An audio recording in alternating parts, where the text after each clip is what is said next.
হ্যাঁ, লাস্ট ক্লাসে আমরা যে পর্যায়ে এসে শেষ করেছিলাম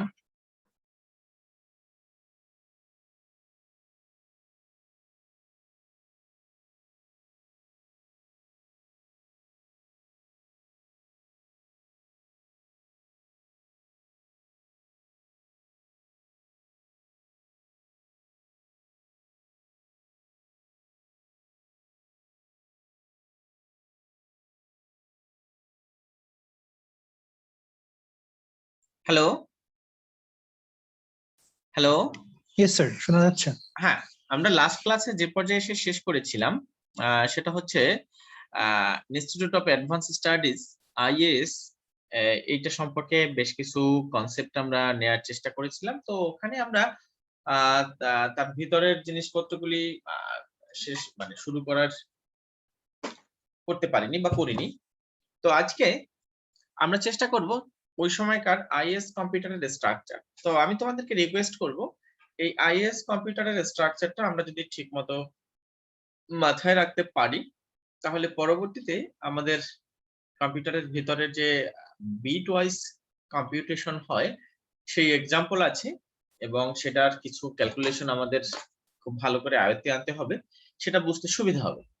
তো চেষ্টা করব আমরা এখানকার যে স্ট্রাকচারটা রয়েছে সেই স্ট্রাকচারটা একটু ভালো করে আয়ত্তে আনতে। তো এখন দেখো, আইএস কম্পিউটারটা ছিল ভন নিউম্যান মেশিনের একটা প্রোটোটাইপ। তো সেখানে আহ, আহ, মূল কনসেপ্ট ছিল ইনস্ট্রাকশন বা ডাটা এগুলি জমা রাখার একটা সুযোগ থাকে। তো আইএস কম্পিউটারে ইনস্ট্রাকশন ডাটা জমা রাখার জন্য আমরা দেখতে পাচ্ছি যে রাইট সাইডে মেইন মেমোরি পার্ট রয়েছে, এই পাশে ইনপুট আউটপুট রয়েছে, আর এই দুইটা ব্লক আকারে মানে ড্যাশ দিয়ে যে দুইটা বক্স আঁকা রয়েছে সেখানে কয়েকটা রেজিস্টারের নাম দেওয়া আছে। Register AC, MQ, MBR, IBR, PC, MAR, IR et cetera. তো আরো কিছু আছে এখানে কন্ট্রোল সার্কিটস, আর উপরে দেয়া আছে আরেকটা অ্যারিথমেটিক লজিক সার্কিটস। তো এখন এখানে এই যে রেজিস্টারগুলি রয়েছে, রেজিস্টারগুলির প্রত্যেকটার নাম রয়েছে। প্রত্যেকটা নামের ক্ষেত্রে দেখো এখানে এসি মানে accumulator, MBR memory buffer register, IBR হচ্ছে instruction buffer register, program counter PC, IR instruction register, memory address register, তারপরে এটা হচ্ছে মাল্টিপ্লায়ার কোয়েশন্ট, এমকিউ হচ্ছে সেই রেজিস্টার। তো প্রত্যেকটা রেজিস্টারই এক একটা নির্দিষ্ট কাজ করে থাকে। তার আগে বলে নেই যে রেজিস্টার মূলত কি কাজ করে থাকে। তোমরা মাইক্রোপ্রসেসরে নিশ্চয়ই রেজিস্টার সম্পর্কে ধারণা পেয়েছো। যদি তোমাদের ইনস্ট্রাকশন বাইট সম্পর্কে এক্সপ্লেইন করা হয়ে থাকে, তোমাদের কি ইনস্ট্রাকশন বাইটের 16 বিট কে কিভাবে আলাদা আলাদা ভাবে ব্যাখ্যা করা হয়েছে সেটা সম্পর্কে কারো কোনো মানে কনফিউশন আছে? মাইক্রোপ্রসেসরের মধ্যে নিশ্চয়ই মাহবুব স্যার করেছেন 16টা বিট কিভাবে একটা ইনস্ট্রাকশন তৈরি করে। হ্যালো, জি স্যার, পড়েছিলাম আবার ভুলে গেছি। তো যেটা হলো, তো এখানে প্রত্যেকটা রেজিস্টার এক একটা নির্দিষ্ট কাজ করে থাকে। তো এই নির্দিষ্ট কাজ করার ক্ষেত্রে আমাদেরকে বুঝতে হবে কোন রেজিস্টারটা কি কাজে ব্যবহার করা হয়। আর যেটা আমি একটু আগে বলছিলাম, প্রসেসরের ভিতরে রেজিস্টারটা কেন থাকে তার মূল কারণ হচ্ছে প্রসেসর যখন কোন নির্দিষ্ট প্রসেস করবে, প্রসেস করা বলতে অ্যারিথমেটিক লজিক ইউনিটের অপারেশনটাকে শুধু বুঝবো না, এর সাথে কন্ট্রোল সার্কিট যে কাজগুলি করে থাকে সেটাও প্রসেসরের কাজ। তো অ্যাজ এ হোল এই দুইটা যে বক্স রয়েছে, এই বক্স দুইটার সমন্বয়ে কিন্তু সিপিইউ বলবো বা প্রসেসিং এলিমেন্টের কাজ বলবো। এর বাইরে যারা আছে তারা প্রসেসরের কাছ থেকে ইনপুট নিবে, ইনপুট আউটপুট মানে আউটপুট নিবে, ইনপুট দিবে, এই পারপাসে আর কি বাইরের মেমোরি অথবা ইনপুট আউটপুট ইকুইপমেন্ট গুলি ব্যবহৃত হয়ে থাকে। তো যেটা আমি বলছিলাম, প্রসেসরের ভেতরে যে কাজগুলি ঘটবে বা এই মুহূর্তে চলছে, চলার পরের অবস্থাটা এবং পরবর্তীতে যেটা চলতে চাইবে সেটার স্ট্যাটাস, এই সাম্যক বিষয়গুলি মূলত সাপোর্ট করার জন্য প্রসেসরের ভিতরে এই রেজিস্টারগুলি ব্যবহৃত হয়ে থাকে। ঠিক আছে, তো এখন এখানে একটা জিনিস দেখি, এই এমবিআর ইনস্ট্রাকশন বাফার রেজিস্টার এর কাজ কি? এর কাজ মূলত হচ্ছে যা একটা ওয়ার্ড বা বাইরের থেকে যে ডাটাগুলি আসবে সেই ডাটাগুলি মূলত এই মেমোরি বাফার রেজিস্টারে জমা হবে। আবার যদি কোনো জিনিস বাইরে যেতে হয়, ইনপুট হিসাবে যদি কোনো জিনিস বা কোনো ডকুমেন্ট এই প্রসেসর রিসিভ করে থাকে বা করার চেষ্টা করে, তখন মেমোরি বাফার রেজিস্টার হিসাবে যিনি আছেন তাকে ভায়া হয়ে আসতে হবে।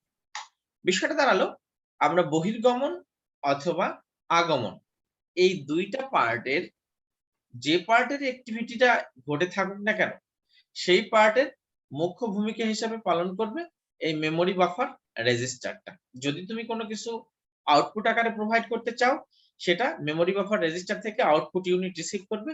আবার যদি কোনো কিছু রিসিভ করতে চাও মানে ইনপুট আকারে, সেটাও বাইরের জগৎ থেকে মেমোরি বাফার রেজিস্টারটা মানে রিসিভ করবে, তারপরে অ্যারিথমেটিক লজিক ইউনিট বা কন্ট্রোল ইউনিট এদেরকে পাঠিয়ে থাকবে।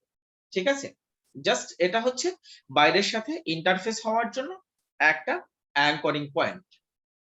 এরপরে মেমোরি অ্যাড্রেস রেজিস্টার।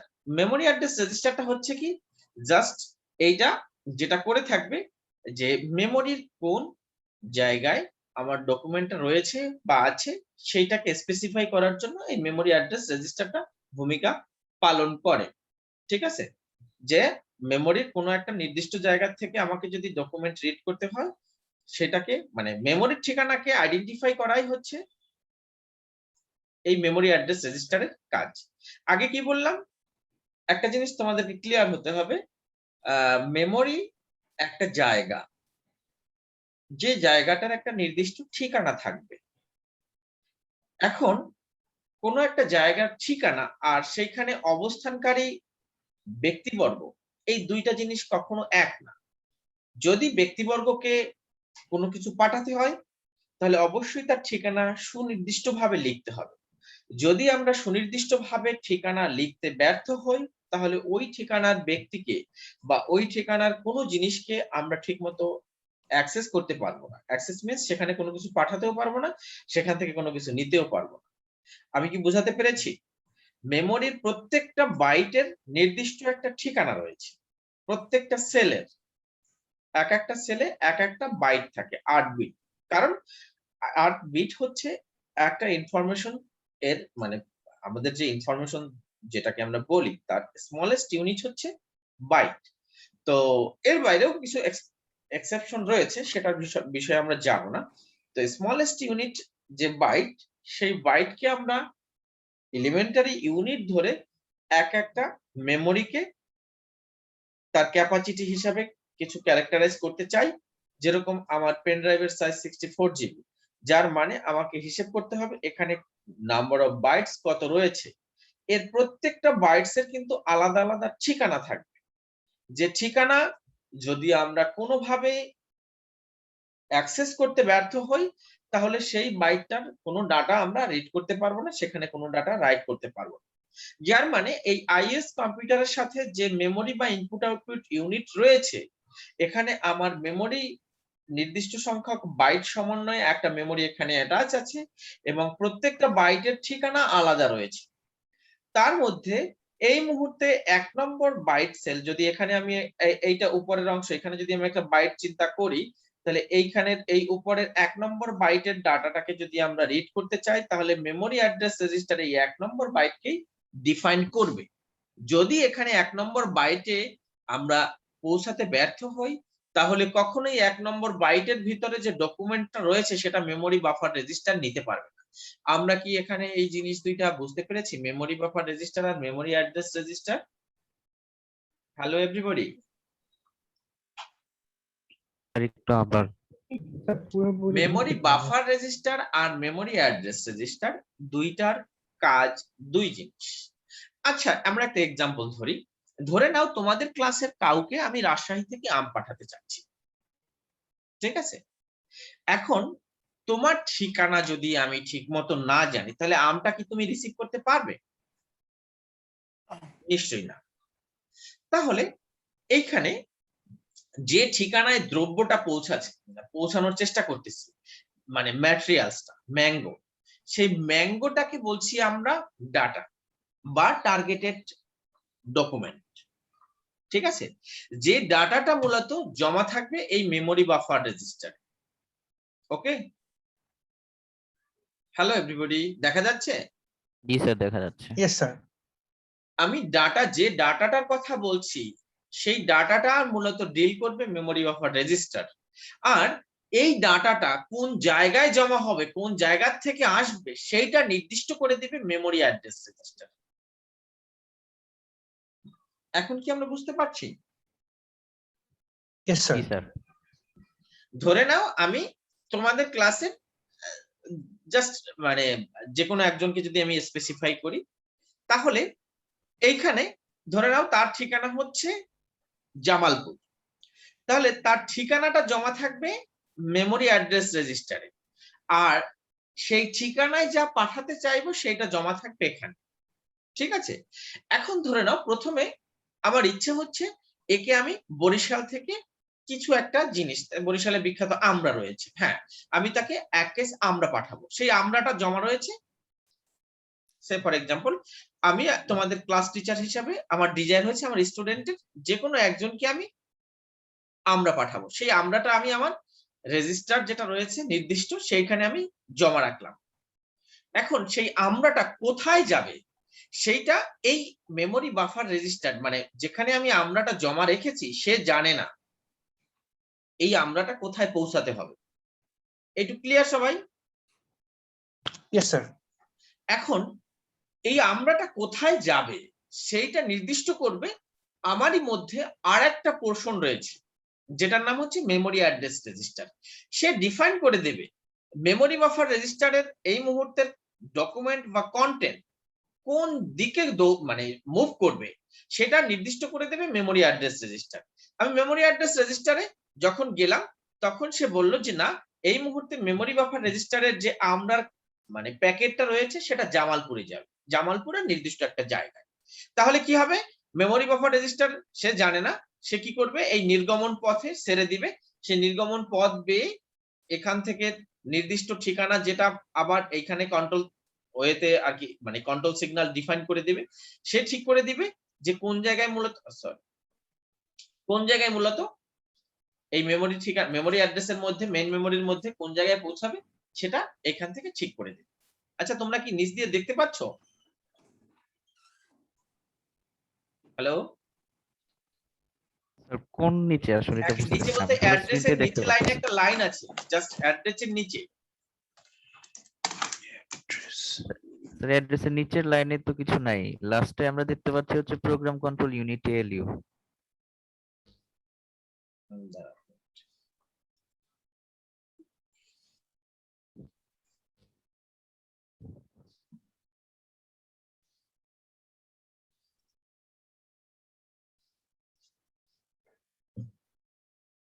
ঠিক আছে, এখন দেখা যাচ্ছে? আমি এই লাইনটার কথা বলছি। হ্যালো, জি স্যার, এইটা দেখা যাচ্ছিল। হ্যাঁ ঠিক আছে, তাহলে এভাবেই আমরা ক্লাস। স্যার এটা আগেও দেখা যাচ্ছিল।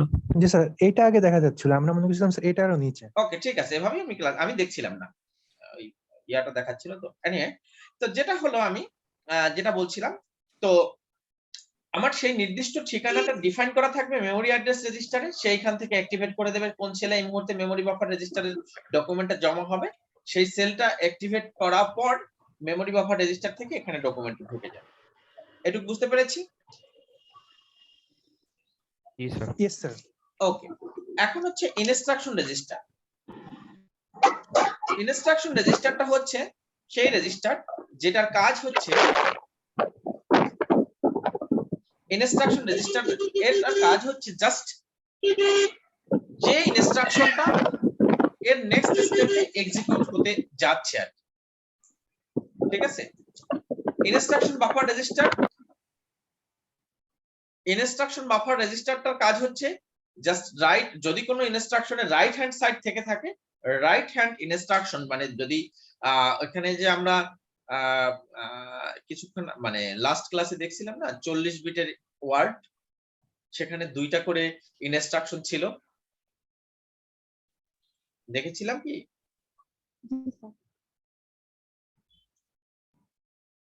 এখানে এখানে এই যে 2টা ইনস্ট্রাকশন আছে 40 বিটের ওয়ার্ডের মধ্যে। তো এখানে ইনস্ট্রাকশন বাফার রেজিস্টারের কাজ হচ্ছে এই পাশের রাইট ইনস্ট্রাকশনটাকে জমা করা, আর ইনস্ট্রাকশন রেজিস্টারের কাজ হচ্ছে যে ইনস্ট্রাকশনটা জাস্ট এই মুহূর্তে যে অপারেশনটা চলছে এর পরের অপারেশন যেটা ঘটবে সেইটা ইনস্ট্রাকশন রেজিস্টারের মধ্যে জমা থাকবে। কথাটা ভালো করে বোঝা যায়নি। কথাটা হলো গিয়ে আমার প্রত্যেকটা পোর্শনই একটা নির্দিষ্ট মোমেন্ট অফ টাইমে কিছু একটা করছে, ঠিক আছে? তো এখন অ্যাকুমুলেটর এই মুভমেন্টে কাজ করছে, এমকিউ এই মুভমেন্টে কাজ করছে, অ্যারিথমেটিক লজিক ইউনিট এই মুভমেন্টে কাজ করছে, মেমরি বাফার রেজিস্টার এই মুভমেন্টে কাজ করছে, কন্ট্রোল ইউনিট এই মুভমেন্টে কাজ করছে। তো এখন এই ধারাবাহিকতায় জাস্ট প্রেজেন্ট মোমেন্টে আইআর কে যদি আমি কনসিডার করি, তাহলে আইআর এর কন্টেন্টটাকে আমি যদি মানে স্ক্যান করি, তাহলে যেটা পাবো সেটা হচ্ছে গিয়ে জাস্ট এই মুহূর্তে এলইউ যে অপারেশনটা করছে সে তো অপারেশন করছে, জাস্ট এর পরে যে অপারেশনটা করতে চাইবে বা করতে হবে সেই ইনস্ট্রাকশনটা ইনস্ট্রাকশন রেজিস্টারের মধ্যে জমা থাকবে। আমি কি বুঝতে পারলাম? হ্যালো, জি স্যার। জি স্যার, বুঝতে পারছি। জাস্ট এই মুহূর্তে আমি যে ইনস্ট্রাকশনটা এক্সিকিউট করছি তারপরে যেটাকে অপারেট করব বা এক্সিকিউট করব সেটা আইআর এর মধ্যে জমা থাকবে। এরপর হচ্ছে প্রোগ্রাম কাউন্টার। প্রোগ্রাম কাউন্টারের কাজ হচ্ছে জাস্ট আমরা এই আইআর আইবিআর এ যা আছে এরপরে আমি কোন জায়গার ইনস্ট্রাকশনটা নিয়ে কাজ করতে চাইবো, দ্যাট মিন্স এরপরে আইআর এর মধ্যে বা আইবিআর এর মধ্যে কে ঢুকবে সেইটা নির্দিষ্ট ঠিকানা প্রোগ্রাম ও কাউন্টারের মধ্যে জমা থাকে।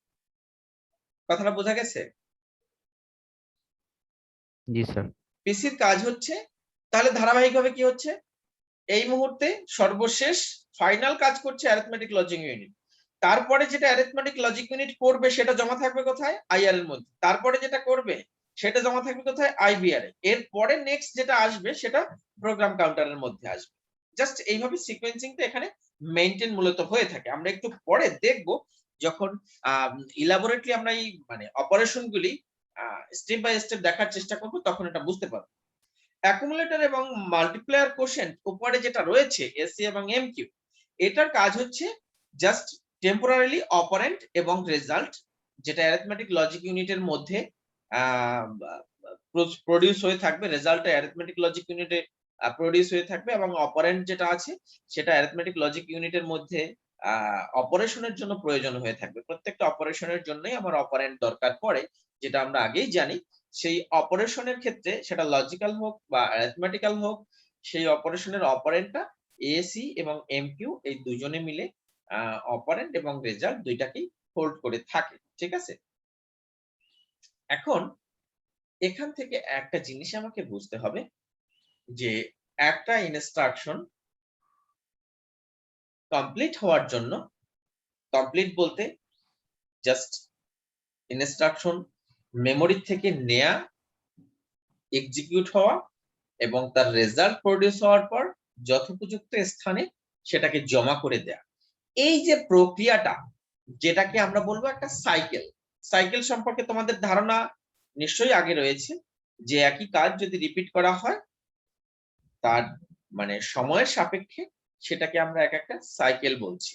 আগে সাইকেলটা অত ভালো করে মানে বুঝতে না পারলে দেখো এখানে তোমাদেরকে আমি একটা সাইকেলটা সম্পর্কে একটু ব্যাখ্যা দেওয়ার চেষ্টা করছি।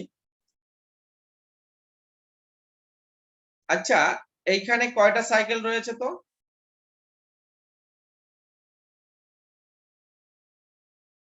এখানে কয়টা সাইকেল রয়েছে কেউ একজন বলি তো? দুইটা।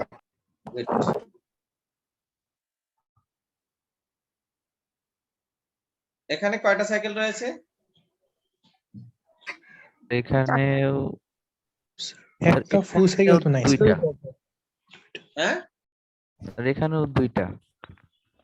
এখানে দুইটা। দুইটা কয়জনে? দুইটা কি ঠিক?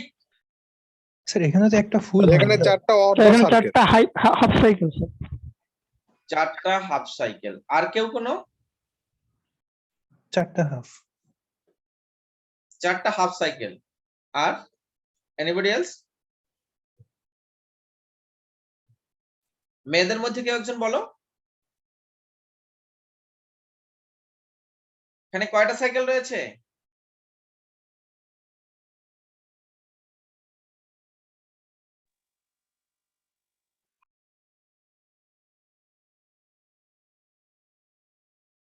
এখানে কয়টা সাইকেল রয়েছে? এরকম সিগন্যাল হতে পারে না?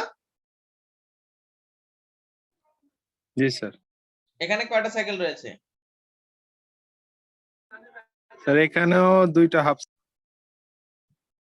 এখানেও দুইটা হাফ সাইকেল।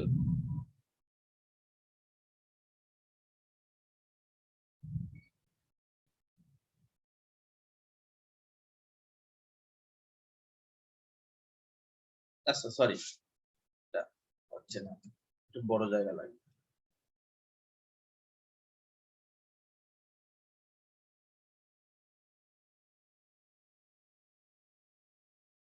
এখানে কয়টা সাইকেল রয়েছে?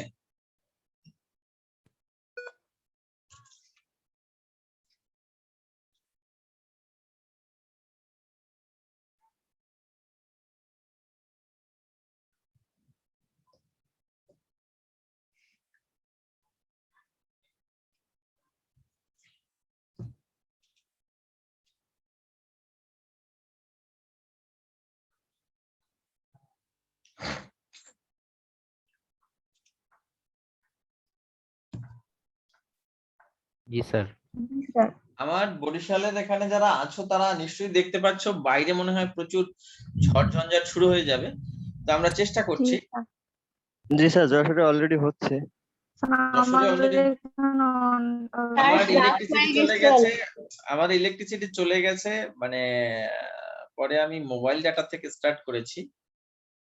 তো এখন আমি যেটা বলছিলাম, একই অবস্থা। এখন আমাদের যে সাইকেল কনসেপ্টটা ছিল সেই সাইকেলের বিষয়টা আমি তোমাদেরকে ক্লিয়ার করি। তো লাস্ট যে ছবিটা আমি এঁকেছিলাম, এখানে কয়টা সাইকেল রয়েছে?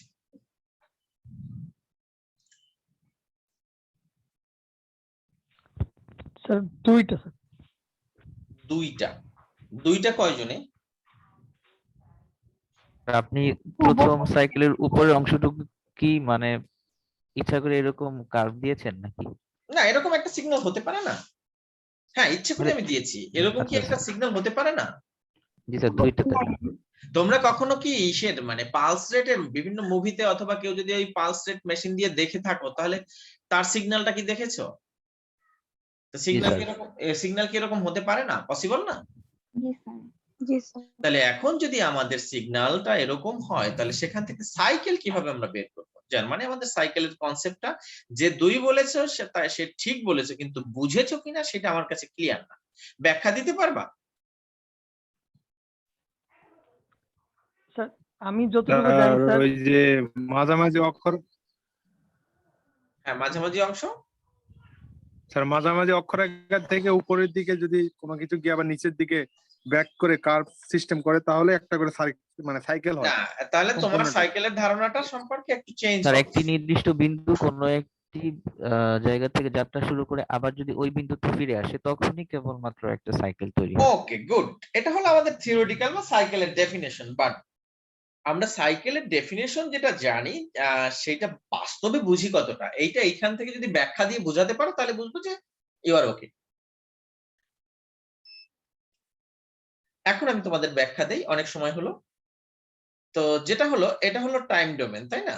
আর এটা হচ্ছে অ্যামপ্লিচিউড ডোমেন।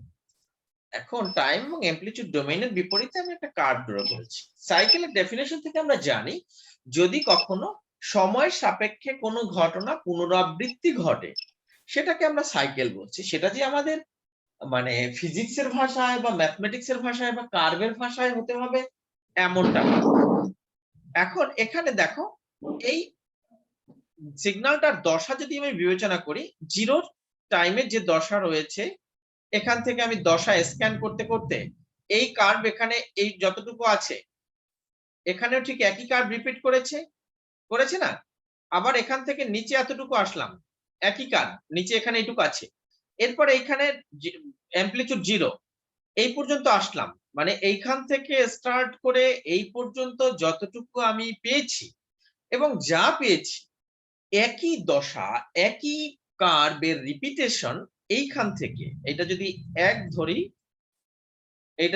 1 ধরি, এইখান থেকে শুরু করে এই পর্যন্ত ঠিক একই রিপিটেশন ঘটলো কিনা বুঝতে পারছি আমরা? জি স্যার। হ্যালো এভরিবডি, সাইকেলের জি, স্যার। ডেফিনেশনটা ভালো করে বুঝে নিও। এই আরিফ, কেমন আছো তুমি? তোমার পাটা ঠিক হয়েছে তো? না স্যার, সমস্যা আছে স্যার এখন। এখনো সমস্যা আছে? কি বলো? তো খুব খারাপ কথা। ঠিকমতো হাঁটাচলা করতে পারো? স্যার হাঁটা চলা করতে পারি, বাট এই ভাঁজ করতে পারি না স্যার হাঁটু। ও মাই গড। যাক, উপরওয়ালা তোমাকে তাড়াতাড়ি সুস্থ করে তুলুক। যাক, আমরা যে প্রসঙ্গে ছিলাম, প্রচন্ড বৃষ্টি হচ্ছে, কিছুক্ষণের মধ্যে হয়তোবা আমার মোবাইলের ঝামেলা হয়ে যেতে পারে। তো আমরা সাইকেলটা একটু ভালো করে বুঝি, যে আমরা যখন কোনো কিছু মানে সাইকেল কাউন্ট করব, সেটা যে আমাদের ফিজিক্সের ভাষায় হতে হবে তেমনটা না। আমরা যে ক্লাস করছি, এই এক একটা ক্লাসকে আমরা যদি এক একটা কাজ বিবেচনা করি, তাহলে ক্লাস স্টার্ট থেকে শুরু করে ক্লাস এন্ড পর্যন্ত এই জিনিস যদি পুনরাবৃত্তি পরবর্তীতে কখনো ঘটে থাকে, তাহলে এই পুনরাবৃত্তি শুরু হওয়ার আগ পর্যন্ত আমরা একটা সাইকেল বিবেচনা করি। ঠিক আছে? আমরা যখন খাবার খাই, খাবার খাওয়াকে যদি আমরা একটা সাইকেল বিবেচনা করি, তাহলে খাবার খাওয়ার প্রসেস শুরু করার থেকে খাবার শেষ করা পর্যন্ত যে প্রক্রিয়াটা আছে, এই প্রক্রিয়া যদি আমার প্রত্যেকবার একই প্রক্রিয়ায় ঘটে থাকে, মানে রিপিট করে, তাহলে সেটাকে আমরা সাইকেল বলবো। এখন এইখানে কার্ভের অবস্থা যাই হোক না কেন, সেটা যদি টাইমের সাপেক্ষে রিপিট করে থাকে, যেরকম 0 থেকে শুরু করে এই অ্যামপ্লিটিউড বাড়ছে বাড়ছে বাড়ছে, এখানে 0 চলে আসছে, নেগেটিভে চলে গেছে, এখানে 0 আসছে, আমি 0 আসার পর আবার স্ক্যান করা শুরু করলাম, স্ক্যান শুরু করার পর যদি এই দশার পুনরাবৃত্তি ঘটতো, তখন এখান থেকে আমার সাইকেলটা স্টার্ট হতো। আমার কার্সর কি দেখা যাচ্ছে? জি স্যার। এইখান থেকে যদি পুনরাবৃত্তি স্টার্ট হতো, তাহলে কিন্তু আমরা এখান থেকে সাইকেল কাউন্ট নেক্সটটা শুরু করতাম। কিন্তু এখানে এসে দেখলাম যে না, আমার সামনের দিকে আগাতে হচ্ছে, এখানে এসে দেখলাম যে আবার একই সাইকেলের পুনরাবৃত্তি ঘটছে। তখন আমরা এই পর্যন্ত ধরবো একটা সাইকেল, এরপরে আবার একটা সাইকেল কনসিডার করার চেষ্টা করব। যদি এই রিপিটেশন না ঘটে, তাহলে কিন্তু আমরা সেকেন্ড সাইকেল এখান থেকে স্টার্ট করতে পারবো না। যেরকম এইরকম এই একটা বানালাম, ঠিক আছে, আবার এখানে এই বানালাম, আবার এটা এরকম বানালাম, আবার এখান থেকে যদি এরকম বানাই, মানে আমি বলতে চাচ্ছি যে এইখানে যে মানে কার্ভটা তৈরি করছি, এখানে কিন্তু কোনো ধরনের সাইকেল তৈরি হয়, কারণ এটার অ্যামপ্লিটিউড যা, এটার অ্যামপ্লিটিউড তাই না, এবং এর রিপিটেশন ঘটছে না। যদি এরকম না থাকে, তাহলে আমরা সেখান থেকে কিন্তু সাইকেল কনসিডার করতে পারবো। এই তোমরা কি বিগড়ে গেলা নাকি? হ্যালো, না স্যার, বুঝতে স্যার পারছি শুনতে পাচ্ছি। সাইকেলটা কি বুঝতে পেরেছো? যে স্যার সাইকেল স্যার। কত জি, চলতে স্যার। দেখেছি, আপনি কি বলতেছেন এখন এই সাইকেল নিয়ে? আগে শুধুমাত্র আমরা সাইকেল জানতাম এইরকম একটা সাইন ওয়েভের সাইকেল, তাই না? আমি রাইট? এই সাইকেলটা শুধুমাত্র সাইনোসিডিয়াল ওয়েভের ক্ষেত্রে আমরা বিবেচনা করতাম, এবং ডাটা কমিউনিকেশনের ক্ষেত্রে শুধুমাত্র কিছু ডিসক্রিট পালস, এইটার ব্যাপারে সাইকেল বিবেচনা করার চেষ্টা করতাম। কিন্তু এইখানে এই আমরা যত অ্যানালগ ওয়েভ গুলি দেখি, আমাদের ভয়েস বলো, আমাদের পিকচার বলো, মুভি বলো, আরো অনেক কিছু আছে, যেগুলির ক্ষেত্রে এই সাইকেল গুলি এরকম নিয়মিত হয় না, অনিয়মিত হয়। তারপরে সেখান থেকে আমরা সাইকেল কনসিডার করতে পারি। এনিওয়ে, আমরা এখন সাইকেলের ব্যাপারে কারো কোনো কোশ্চেন আছে?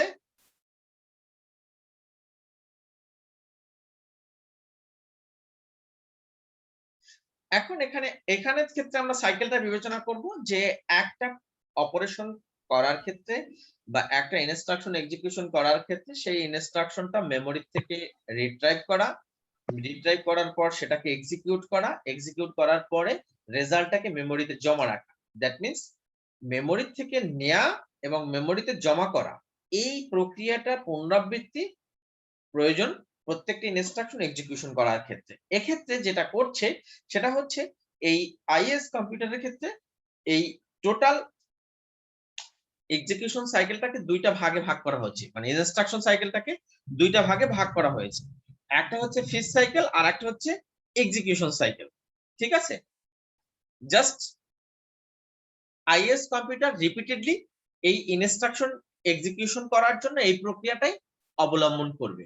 ফিচ সাইকেলের মানে হচ্ছে ইনস্ট্রাকশনটা মেমোরি থেকে নেয়া, আর এক্সিকিউশন সাইকেলটা হচ্ছে জাস্ট সেই নেয়া ইনস্ট্রাকশনটাকে পড়ে বুঝে এক্সিকিউট করা। এটা হচ্ছে এক্সিকিউশনের কাজ। যার মানে আমি কি বলছি, আইএস কম্পিউটারের ইনস্ট্রাকশন সাইকেলটার ডেফিনেশনটা কি হবে, মেমোরি থেকে ইনস্ট্রাকশনটাকে নিয়ে সেটাকে এক্সিকিউট করে তার রেজাল্টটাকে নির্দিষ্ট জায়গায় পৌঁছে দেয়া, এই প্রক্রিয়াটাকে বলছি আমরা ইনস্ট্রাকশন সাইকেল। কারণ প্রত্যেকটা ইনস্ট্রাকশন নির্বাহের জন্য এই প্রক্রিয়াই অবলম্বন করা হবে। এখন এই প্রক্রিয়া অবলম্বন করার ক্ষেত্রে আমরা এখানে দুইটা ভাগে ভাগ করছি, একটা হচ্ছে ফিচ আর একটা হচ্ছে এক্সিকিউশন।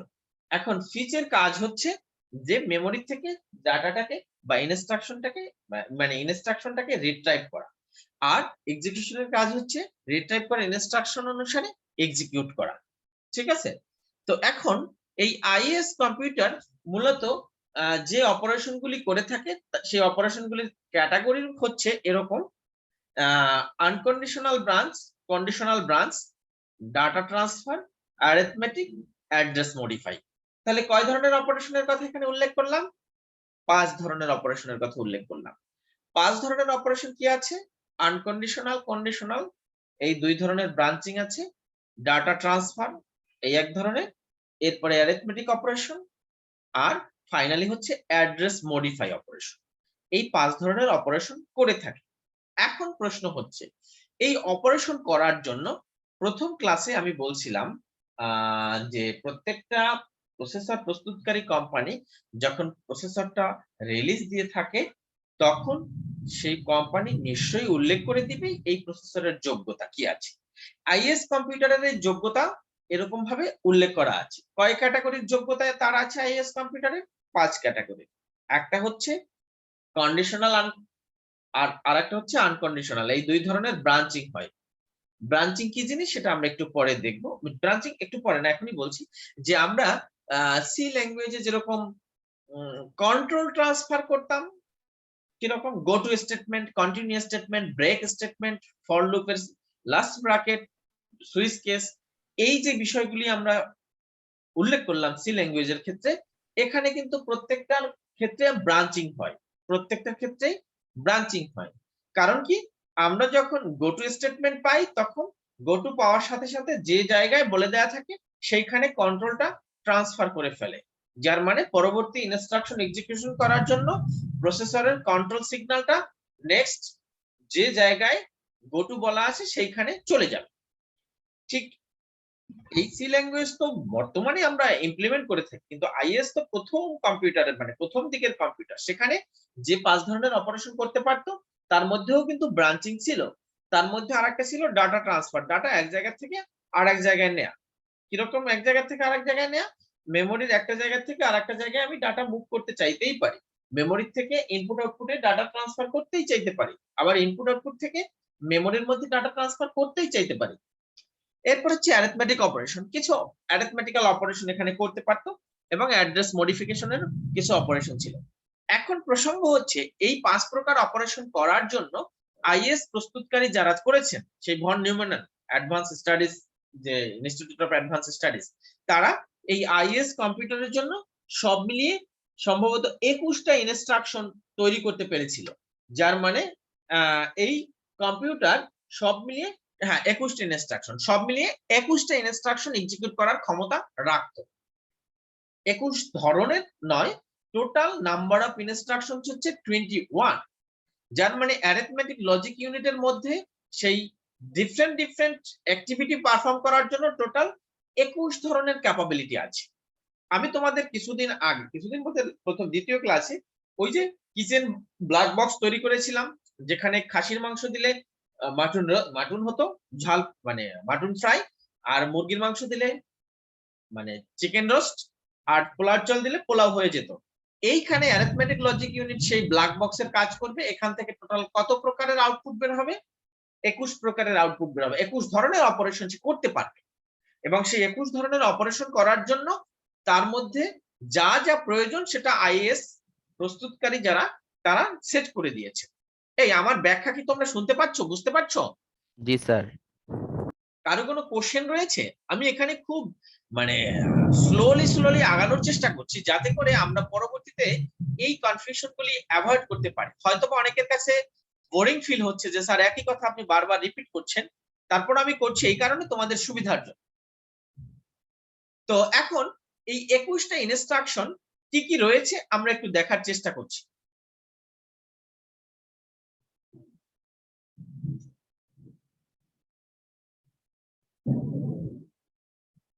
দেখা যাচ্ছে? পিডিএফটা কি দেখা যাচ্ছে? জি স্যার। স্যার দেখা যাচ্ছে। হ্যাঁ, এই পিডিএফ এর মধ্যে দেখো আমরা যে 5 প্রকারের কথা বলেছি, সেই 5 প্রকারের data transfer, unconditional branch, conditional branch, arithmetic, address modify, এই 5 প্রকারের অপারেশন করে থাকে। এই 5 প্রকারের অপারেশন করার জন্য এখানে দেখো অপকোড নামক একটা টার্ম লেখা আছে। অপকোড সম্পর্কে তোমাদের ধারণা নিশ্চয়ই আছে। অপকোড লোড এমকিউ, এর সিম্বলিক রিপ্রেজেন্টেশন হচ্ছে লোড এমকিউ, মানে কি দাঁড়াচ্ছে? Transfer contents of register MQ to the accumulator AC. Just that means যদি আমার এইখানে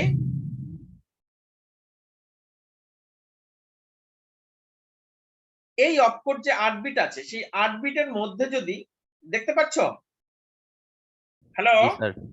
জি এই স্যার দেখা 8 যাচ্ছে। বিটের মধ্যে যে 01 এর কম্বিনেশন থাকবে সেই কম্বিনেশনটা যদি এই 4টা 0 1 0 1 0 এইটা পায় বা এইটা থাকে, তখন কি করতে হবে? Transfer the content of register MQ to the accumulator AC. মানে বোঝা গেছে? জি স্যার। মানে হচ্ছে জাস্ট এমকিউ রেজিস্টারের মধ্যে যে ভ্যালুটা থাকবে, এখানে অ্যাড্রেস কে এমকিউ, মানে ওইটার ব্যাখ্যা ছিল কি এমকিউ রেজিস্টারের মধ্যে যা থাকবে সেটা কোথায় পাঠাবে? অ্যাকুমুলেটরের মধ্যে। অ্যাকুমুলেটরের মধ্যে পাঠাবে কোনটা? এমকিউর কন্টেন্ট। যদি অ্যারিথমেটিক লজিক ইউনিটের কাছে 4টা 0 1 0 1 0 এইটা থাকে, এইটা এক্সিকিউট করার মানেই হচ্ছে সে তখন কি বলবে যে এমকিউর কন্টেন্টটা তুমি এএসসি কে শিফট করে দাও, পাঠিয়ে দাও। এই বুঝতে পারলাম? জি স্যার। জি স্যার। ঠিক একই ভাবে দেখো 4টা 0 1 0 1 এটার মানে হচ্ছে load MQ MX, transfer contents of memory location x to MQ, মানে দাঁড়াচ্ছে মেমোরি লোকেশনের একটা নির্দিষ্ট জায়গায়, মেমোরির নির্দিষ্ট একটা জায়গায় যে কন্টেন্ট রয়েছে সেইটা আমি এমকিউর মধ্যে ঢোকাতে চাই। তার জন্য আমার যে 01 এর কম্বিনেশন দেয়া লাগবে সেটা হচ্ছে এই। বুঝতে পারলাম? জি স্যার। জি স্যার। ভালো করে বুঝিনি। এই কে কে বুঝিনি একটু বলি তো কি কনফিউশন আছে? ঝামেলার জিনিস এগুলো। আমরা যে কম্পিউটার অপকোড গুলো সহজে মনে রাখবো কিভাবে? হ্যাঁ,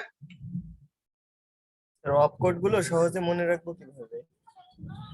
অপকোড গুলো সহজে মনে রাখা ডিফিকাল্ট সেই কনসেপ্টে যাওয়ার আগে আমাকে যেটা জানতে হবে যে এইখানে অ্যারিথমেটিক লজিক ইউনিটের কাছে 01 এর কম্বিনেশন আসবে। আমি লোড এমকিউ ফেমকিউ যা বলি না কেন ওটা এসি এই অ্যারিথমেটিক লজিক ইউনিটের কাছে কোনো এক্সপ্লেনেশন নেই, ওটা আমরা বোঝার জন্য ওখানে লেখা আছে এক্সপ্লেনেশন।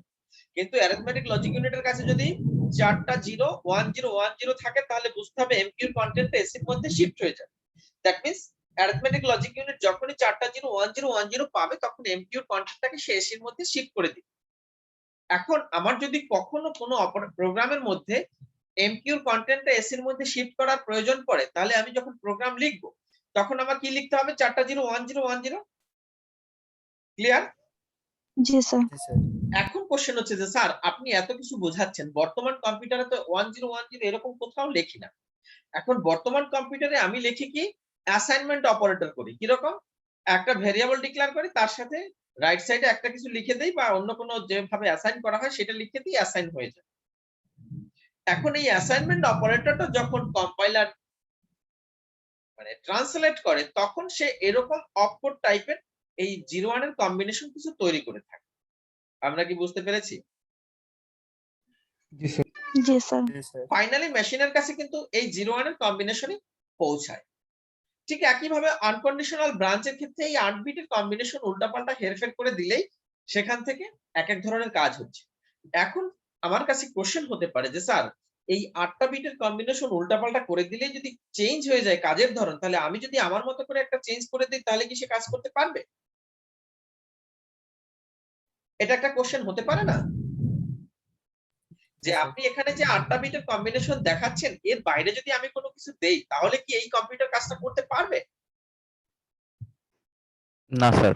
কেন পারবে না? কারণ আইএস প্রস্তুতকারী কোম্পানি বা আইএস যারা তৈরি করেছে তারা এই 0 1 এর কম্বিনেশন এখানে যে 21 ধরনের কম্বিনেশন দিয়ে দিয়েছে, এই কম্বিনেশন গুলির ব্যাখ্যাই ওই মেশিন যাতে করতে পারে, এই কম্বিনেশনের রেসপেক্টিভ বা এই 0 1 এর কম্বিনেশন সিগন্যাল যখন অ্যারিথমেটিক লজিক ইউনিটের কাছে প্রডিউস হবে তখন সে যে ধরনের রেসপন্স করতে পারবে তার ব্যাখ্যা বা তার অ্যারেঞ্জমেন্ট, তার হার্ডওয়্যার স্ট্রাকচার অ্যারিথমেটিক লজিক ইউনিটের মধ্যে সেট করে দেয়া আছে। এর মানে সে এই 21 ধরনের ব্যাখ্যাই দিতে পারবে। এর বাইরে যদি তুমি কিছু দাও তাহলে তার কাছে তার কোনো ব্যাখ্যা থাকবে না। বুঝতে পারছি? জি স্যার। জি স্যার। সবাই যদি ক্লিয়ার বুঝতে না পারি এখনো কোশ্চেন করতে পারি, কারণ তোমরা এখানে মাইক্রোপ্রসেসরের মধ্যে ওই একই কথাবার্তা একটু ব্যতিক্রম ধরনের কথাবার্তা পড়ে আসছো। ওটা ছিল 8086 এর বিপরীতে, এটা জাস্ট আমরা তার থেকেও আগের একটা জিনিস পড়ছি। এখানে অ্যারিথমেটিক এর কিছু কাজ আছে, সরি, এই কম্বিনেশন গুলির মানে হচ্ছে যোগ বিয়োগ, এগুলি তোমরা নিজেদের মতো করে একটু দেখে নেবা। তো এখন আইএস কম্পিউটারের ডেফিনেশন আমরা বা এক্সপ্লানেশন মোটামুটি পড়লাম। এখন কমার্শিয়াল কম্পিউটার সম্পর্কে আসি। এই কম্পিউটার আইএস কম্পিউটার কিন্তু কমার্শিয়ালি তৈরি হয়নি। 1947 এ একার্ড মার্চেলিক কম্পিউটার কর্পোরেশন সেটা ইউনিভ্যাক নামক একটা কম্পিউটার তৈরি করে। তো এটা মূলত, আচ্ছা তোমাদের একটা কাজ বলছিলাম সেটা কি কমপ্লিট করেছো? অ্যাসাইনমেন্ট? হ্যালো, না স্যার। কবে দেওয়ার কথা ছিল? নেক্সট ক্লাসে। এটা না পড়লে তো হবে না। যাই হোক, তো এগুলি একটা হিস্ট্রি টাইপের বিষয়াদি, এগুলি তোমরা নিজেদের মতো করে দেখে নেবা, এখানে বোঝানোর তেমন কিছুই নাই। আমি জাস্ট ফ্যামিলিতে চলে যাব, তোমরা এগুলি নিজের মতো করে পড়বা, তবে এখান থেকে তেমন কোনো কোশ্চেন আসবে না। তবে অ্যাসাইনমেন্ট সম্পর্কে আমি ধারণা জানতে চাইবো। অ্যাসাইনমেন্ট সম্পর্কে যদি ভালো না বলতে পারো তাহলে কিন্তু সেই অ্যাসাইনমেন্টে মার্কসটা কাটা যাবে। আমি র্যান্ডমলি জিজ্ঞেস করব, তোমরা প্রিপারেশনটা ভালো করে নিয়ে থাকো সেই মানে কম্পিউটার ইভ্যালুয়েশন এবং এর সাথে কমার্শিয়াল কম্পিউটার সহ আমাদের এই চ্যাপ্টারে আর বাকিটা পড়বো সেই সম্পর্কে একটু ধারণা নিতে হবে। ঠিক আছে? আইবিএম এই 5 কার্ড প্রসেসিং ইকুইপমেন্ট আইবিএম শুরু করেন 1953 তে এবং 701 ছিল আইবিএম এর ফার্স্ট স্টোরড কম্পিউটার এবং এটা সায়েন্টিফিক ক্যালকুলেশনে ব্যবহৃত হতো। 1955 এ আইবিএম 702 এটা রিলিজ করে, এটা বিজনেস অ্যাপ্লিকেশনের জন্য। এখন এই এই 701 আর 702 এটা 700 7000 এই সিরিজগুলিকে লিড করে থাকে। মানে জাস্ট এই 700 এবং 7000 স্টার্টিং যে কম্পিউটারগুলি আছে, আমরা যেরকম 8086 কম্পিউটারটা তার পরবর্তী অনেকগুলি লিডিং কম্পিউটার হিসেবে বিবেচনা করে থাকি, ঠিক এরকমই 701টা এই 700 এবং 7000 লিডিং। তো এখন আসি, স্যার স্ক্রিন হয়তো পজ হয়ে আছে। হ্যাঁ কি বলো?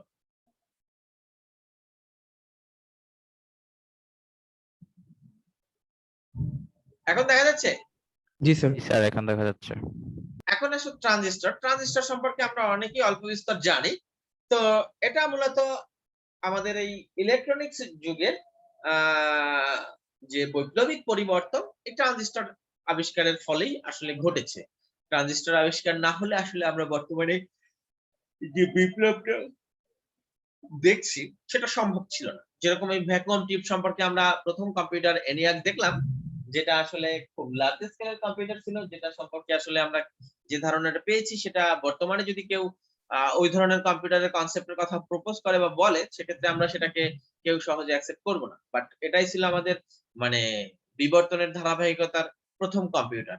তো ট্রানজিস্টর আবিষ্কার করার ফলে আমাদের সমস্ত ইলেকট্রনিক্স জগতে যে মানে বৈপ্লবিক পরিবর্তন আসছে তার ফসল আমরা এখন পাচ্ছি, যে স্মলার, চিপার, হাই ক্যাপাবিলিটি কম্পিউটার গুলি বা কম্পিউটেশনাল ডিভাইস গুলি আমাদের হাতে পাচ্ছি আর কি। এখানে হিট মানে ডেসিপেশনটা কম হয়, তারপরে এখানে পাওয়ার কনজাম্পশন কম লাগে, এটা খুব লাইট অ্যাপ হয়, আরো অনেক ফ্যাসিলিটি আমাদের এই ট্রানজিস্টরের বদৌলতে আসছে। ট্রানজিস্টর বেল ল্যাবস তৈরি করেছে, তো যেটা 1947 এ তৈরি হয়। এটা তৈরি করেছে উইলিয়াম সকলি। তো তোমরা এই সম্পর্কে একটু নির্দিষ্ট নিজেদের মতো করে একটু জেনে রেখো যে এটা কাজে লাগবে ট্রানজিস্টর সম্পর্কে, যেহেতু ট্রানজিস্টর নিয়ে আমরা এত কাজ করছি। প্রথম দিকে ট্রানজিস্টরটা আসলে এখন যেভাবে ব্যবহার করছি এভাবে করা হতো না। ওটার 3টা পার্ট ছিল, সেটাকে আবার বিভিন্ন ভাবে মডিফাই করে আমরা ইলেকট্রিক্যাল এন্ড ইলেকট্রনিক্স এর মধ্যে অনেক কিছু করেছি, যে বিভিন্ন মানে advance drain, gate, source etcetera এগুলি চেঞ্জ করে আরো অনেক ধরনের কাজ করানো সম্ভব হচ্ছে। তো বেসিক ছিল ট্রানজিস্টর। তো এই ট্রানজিস্টর গুলি প্রথমে ইন্ডিভিজুয়ালি ব্যবহার করে করা হতো, সেগুলি আসলে অত বেশি ক্যাপাবল ছিল না। পরে চেষ্টা করা হলো যে এদের একত্রিত অবস্থায় অনেকগুলিকে কিভাবে ব্যবহার করা যায়। তো সেই চেষ্টা করে আমরা বিভিন্ন ধরনের স্কেল ইন্টিগ্রেশন নিয়ে আসছি, সেটা আমরা দেখব। তো transistor base computer second generation মেশিনের মধ্যে প্রথমে শুরু হলো। তো এর মধ্যে ন্যাশনাল ক্যাশ রেজিস্টার, এনসিআর এবং আরসিএ প্রথম স্মল ট্রানজিস্টর মেশিন তৈরি করেছে। আরসিএ হচ্ছে রেডিও কর্পোরেশন অফ আমেরিকা, আর ন্যাশনাল ক্যাশ রেজিস্টার, এই দুইটা প্রতিষ্ঠান প্রথমে ট্রানজিস্টরের মাধ্যমে স্মল ট্রানজিস্টর মেশিন তৈরি করেছে। আইবিএম 7000 সিরিজের যে মেশিনগুলি সেটা ট্রানজিস্টর বেস ছিল, এর সাথে আর প্যারালালি ট্রানজিস্টর বেস মেশিন ছিল ডিইসি 1957। ঠিক আছে, এই ডিইসি 1957 এটা মূলত ডিপিডি 1, এই ডিপিডি 1 এবং এটার ব্যাপারে আমরা একটু পরে এটার মধ্যেই ব্যাখ্যা দিব, এটার ব্যাখ্যা আছে। তো এরপরে ধারাবাহিকতায় ট্রানজিস্টরের বদৌলতে আমাদের ইলেকট্রনিক্সটা আরো অনেক ছোট হয়ে গেছে, মানে আমাদের ক্যাপাবিলিটি বেড়ে গেছে। সবকিছু মিলিয়ে স্মল ইলেকট্রনিক্স বা মাইক্রো ইলেকট্রনিক্স সম্পর্কে একটা কনসেপ্ট তখন তৈরি হয়ে গেছে। তো সেক্ষেত্রে যেটা হচ্ছে যে প্রত্যেকটা device, computational device, specially computer, সেখানে গেটস এর মাধ্যমে আমরা বিভিন্ন ধরনের গেট সম্পর্কে জানি, অ্যান্ড অর নট অ্যান্ড আরো অনেক তাদের কম্বিনেশন, সেই কম্বিনেশনের মাধ্যমে আমরা কম্পিউটারগুলি তৈরি করি এবং মেমোরি সেলগুলিও গেটের মাধ্যমে তৈরি করা হয়ে থাকে। সেখানে প্রত্যেকটা ডিভাইস ক্রমান্বয়ে স্মলার হতে হতে এখন এমন হয়েছে যা হিউম্যান বিইং এর স্ক্রিনের মধ্যেও একটা লার্জ কম্পিউটেশনাল ডিভাইস ম্যানিপুলেট মানে মেইনটেইন করতে পারে।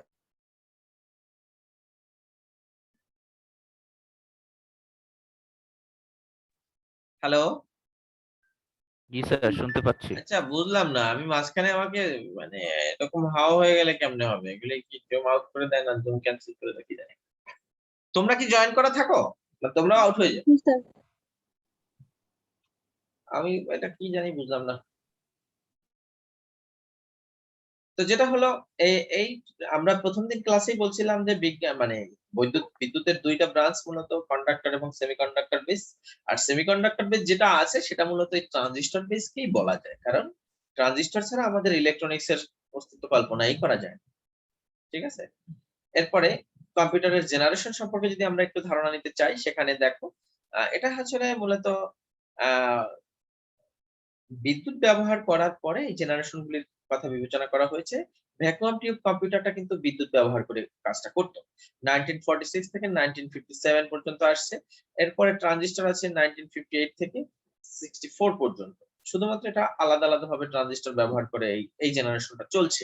এরপরে দেখছে যে না, ট্রানজিস্টর গুলিকে যদি আমরা একটা কম্প্যাক্ট সিস্টেমের মধ্যে একত্রিত অবস্থায় মানে রাখতে পারি এবং তাদের মধ্যে কমিউনিকেশনটা ঠিক থাকে, সেটা হচ্ছে 1965 থেকে মানে শুরু হয়েছে। তো এখানে 100 স্মল ট্রানজিস্টর গুলি একটা চিপের মধ্যে সেট করার সুযোগ ছিল। এরপরে আসছে মিডিয়াম স্কেল ইন্টিগ্রেশন, যেটাকে আমরা এমএসআই বলি, এসএসআই বলি। সেই এমএসআই টা হচ্ছে 100 টু 3000 ট্রানজিস্টর একটা চিপের মধ্যে সেট হবে। এরপরে আসছে লার্জ স্কেল ইন্টিগ্রেশনে 3000 থেকে 100,000 পর্যন্ত যেটা আছে সেটা হচ্ছে লার্জ স্কেল ইন্টিগ্রেশনে, যেটা 1977 পর্যন্ত চলছিল। ঠিক আছে? তো এরপরে আছে ভিএলএসআই যেটা আছে 1978 থেকে চলছে। তো এখন এই ভিএলএসআই যুগটা বর্তমানেও আছে, তবে বর্তমানে আরো আরেকটা কনসেপ্ট রয়েছে আল্ট্রা লার্জ স্কেল ইন্টিগ্রেশন, এটাও চলছে। এখন দেখো এখানে আমরা যেটা বলে থাকি প্রায়শই বিভিন্ন সময় বিভিন্ন মানে থিওরিটিক্যালি, যে আমাদের একটা মাইক্রোপ্রসেসরের মধ্যে মিলিয়নস অফ ট্রানজিস্টর রয়েছে। তো মিলিয়নস অফ ট্রানজিস্টরের কনসেপ্ট মূলত এই ভিএলএসআই বা ইউএলএসআই এর মাধ্যমে ইন্টিগ্রেট করা হয়।